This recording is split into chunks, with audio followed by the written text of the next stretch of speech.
Hello, everyone. My name is Mama Bonnie, and I'm so happy to see you here back at the Burrow. And to all of our new friends, hello. It's so nice to meet you. How was your day? I hope it went well. And now that you're here, my day's gotten even better. Mama's so happy to see you here back at the Burrow for our third day of Christmas together. But before we go chugging into our story, we have to make sure we're all comfy cozy. So make sure you're wearing something comfy. And don't forget to bring your favorite stuffy. I think they're gonna want to hear the story too, don't you? Well then, are we all comfy? Let's get started, shall we? Tonight's story and our third day of Christmas story is The Polar Express. On Christmas Eve, many years ago, I lay quietly in my bed. I did not rustle the sheets. I breathed slowly and silently. I was listening for a sound a friend had told me I'd never hear. The ringing bells of Santa's sleigh. There is no Santa. My friend had insisted, but I knew he was wrong. Late that night, I did hear sounds, though not of ringing bells. From outside came the sounds of hissing steam and squeaking metal. I looked through my window and saw a train standing perfectly still in front of my house. It was wrapped in an apron of steam. Snowflakes fell lightly around it. A conductor stood at the open door of one of the cars. He took a large pocket watch from his vest. Then I looked up at my window. I put on my slippers and robe. I tiptoed downstairs and out of the house. All aboard. The conductor cried out. I ran up to him. Well, He said, are you coming? "Where?" I asked. Why, to the North Pole, of course. Was his answer. This is the Polar Express. I took his outstretched hand, and he pulled me aboard. The train was filled with other children, all in their pajamas and nightgowns. We sang Christmas carols and ate candies with nougat centers as white as snow. We drank hot cocoa as thick and rich as melted chocolate bars. Outside, the lights of the towns and villages flickered in the distance as the Polar Express raced northward. Soon, there were no more lights to be seen. We traveled through the cold and dark forests, where lean wolves roamed and white and tailed rabbits hid from our train as it thundered through the quiet wilderness. We climbed mountains so high it seemed as if we would scrape the moon. But the Polar Express never slowed down. Faster and faster we ran along, rolling over peaks and through valleys like a car on a roller coaster. The mountains turned into hills, the hills to snow-covered plains.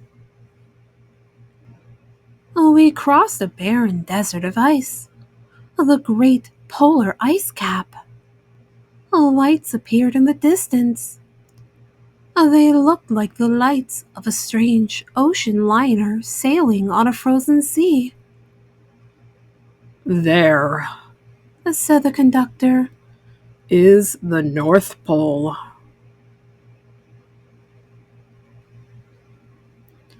The North Pole.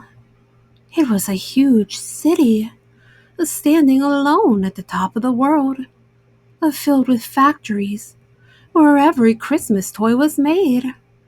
At first, we saw no elves. They are gathering at the center of the city. The conductor told us. That is where Santa will give the first gift of Christmas. Who receives the first gift? We all asked. The conductor answered. He will choose one of you. Look, shouted one of the children. The elves. Outside, we saw hundreds of elves. As our train drew closer to the center of the North Pole, we slowed to a crawl. So crowded were the streets with Santa's helpers. When the Polar Express could go no further, we stopped and the conductor led us outside. We pressed through the crowd to the edge of a large, open circle. In front of us stood Santa's sleigh. The reindeer were excited, and they pranced and paced, ringing the silver sleigh bells that hung from their harness. It was a magical sound, like nothing I'd ever heard. Across the circle, the elves moved apart, and Santa Claus appeared. The elves cheered wildly. He marched over to us and, pointing to me, said, Let's have this fellow here. He jumped into his sleigh. The conductor handed me up. I sat on Santa's knee, and he asked, Now, what would you like for Christmas? I knew that I could have any gift I could imagine. But the thing I wanted most for Christmas was not inside Santa's giant bag. What I wanted more than anything was one silver bell from Santa's sleigh. When I asked, Santa smiled, and then he gave me a hug and told an elf to cut a bell from a reindeer's harness. The elf tossed it up to Santa. He stood, holding the bell high above him, and called out, The first gift of Christmas. A clock struck midnight as the elves roared their approval. Santa handed the bell to me, and I put it in my bathrobe pocket. The conductor helped me down from the sleigh. Santa shouted out the reindeers' names and cracked his whip. His team charged forward and climbed into the air. Santa circled once above us, then disappeared in the cold, dark, polar sky. As soon as we were back inside the Polar Express, the other children asked to see the bell. I reached into my pocket, but the only thing I felt was a hole. I had lost the silver bell from Santa Claus's sleigh. Let's hurry outside and look for it. One of the children said. But the train gave a sudden lurch and started moving. We were on our way home. It broke my heart to lose the bell. When the train reached my house, I sadly left the other children. I stood at my doorway and waved goodbye. The conductor said something from the moving train, but I couldn't hear it. What? I yelled out. He cupped his hands around his mouth. Merry Christmas. He shouted.